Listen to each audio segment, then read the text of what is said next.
Pour le second point, c'est le soutien au secteur privé national et la libération des énergies créatives. L'accès au foncier revient parce qu'entreprendre nécessite, pour la plupart du temps, de pouvoir accéder au foncier. Des mécanismes simplifiés et accélérés pour permettre à ce secteur privé d'accéder au foncier. L'amélioration de l'accès à l'électricité, j'en ai parlé tantôt. L'un des éléments de compétitivité industrielle particulièrement, c'est le coût de l'énergie. Nous ne pouvons pas continuer à être à plus de 110% du coût de l'énergie et vouloir compétir avec des pays qui sont à 12 francs. Si je prends le cas du Qatar, mais qui a suffisamment de gaz pour le faire, ou 60 francs si je prends le cas de la Chine. Il faut aujourd'hui que nous travaillions à baisser substantiellement le coût de l'énergie, mais également l'accès aux autres sources d'énergie pour le secteur privé particulièrement, les énergies renouvelables, le solaire singulièrement. Le paiement de la dette due au secteur privé.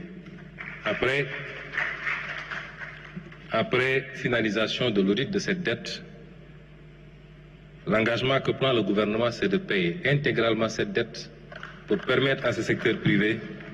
Certains nous disent qu'il faut vous assurer que les dettes que vous allez payer, les montants qui sont reçus soient réinjectés dans l'économie. Nous ne pouvons pas le garantir ou l'exiger, mais je suppose que pour un investisseur, la logique voudrait que s'il reçoit des paiements par rapport à une dette, qu'il les réinjecte dans l'outil de production pour pouvoir être plus productif et participer à la construction de notre développement.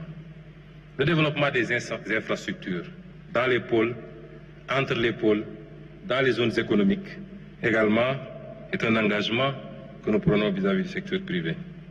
La mise en place d'une garantie marché pour faciliter beaucoup de choses, notamment avec les contrats triennaux, parce que beaucoup de membres de la société civile se plaignent de ne pas pouvoir avoir une prévisibilité par rapport au marché public.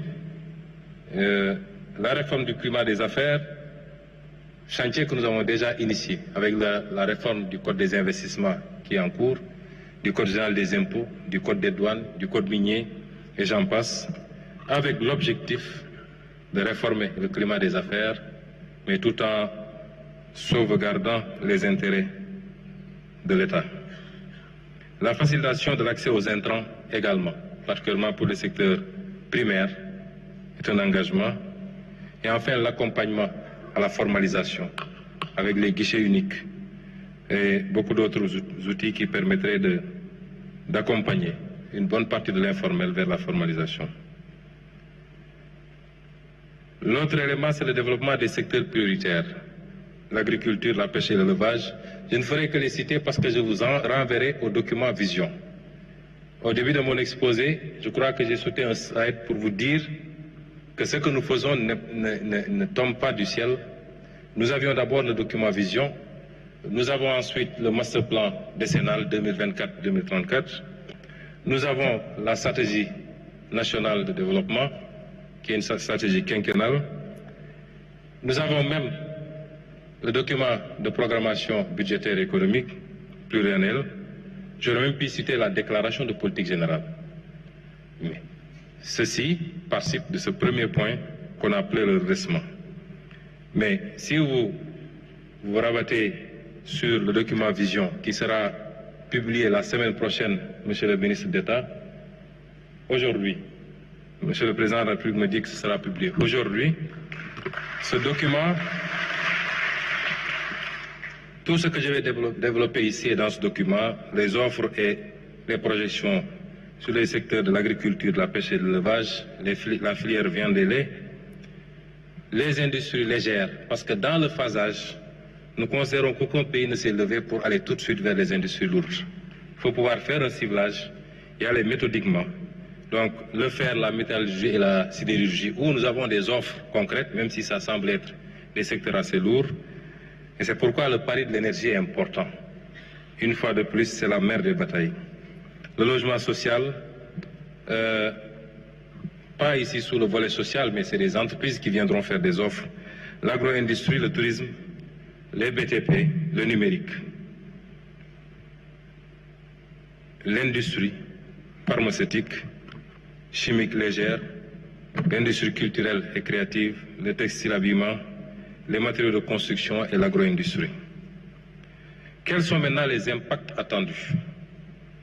D'abord, sur le plan social, l'application de ce plan, combinée à toutes les autres initiatives, parce que ce que je vous ai montré ici n'a rien à voir avec les différentes réformes, par exemple les différents codes, même si, de manière anticipative, certains points validés ici devraient être pris en compte, mais nous allons anticiper parce que dès les prochaines semaines, nous présenterons à l'Assemblée nationale un paquet de réformes qui doit accompagner la mise en œuvre de ce plan. L'amélioration de la situation sociale des ménages en milieu rural et urbain, la facilitation de l'accès aux services sociaux de base, l'adoption de nouvelles mesures de baisse des prix de denrées, le renforcement du socle de protection sociale, la promotion de l'entrepreneuriat pour les jeunes et les femmes. Je pense que je peux passer sur ces slides puisque j'ai déjà détaillé ces aspects plus haut.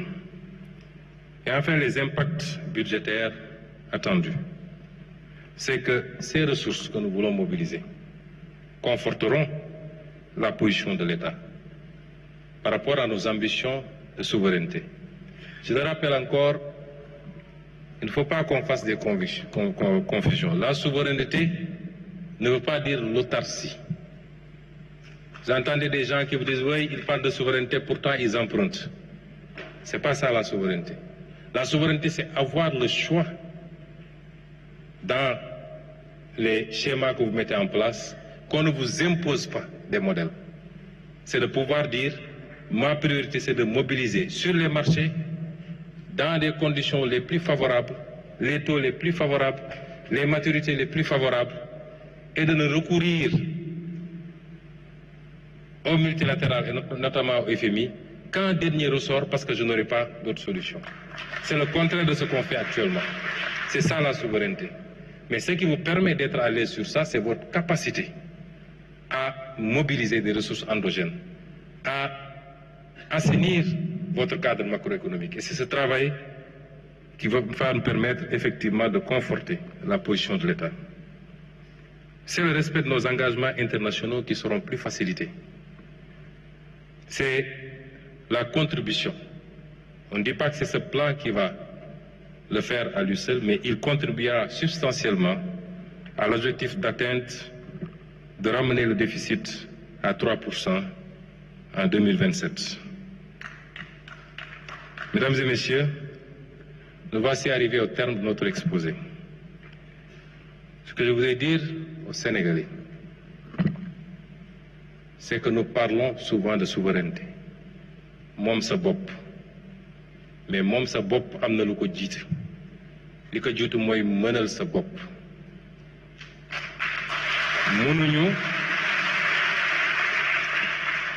Mënuñu 65 ans après les indépendances jël suñu avenir yépp wéer ko ci liy jóge bitim réew moo xam dañ ñu koy labal ci anam yoo xam ne métti na ci ñun suñuy sëtaat di daw wala dañuy tàllal loxo di ñaan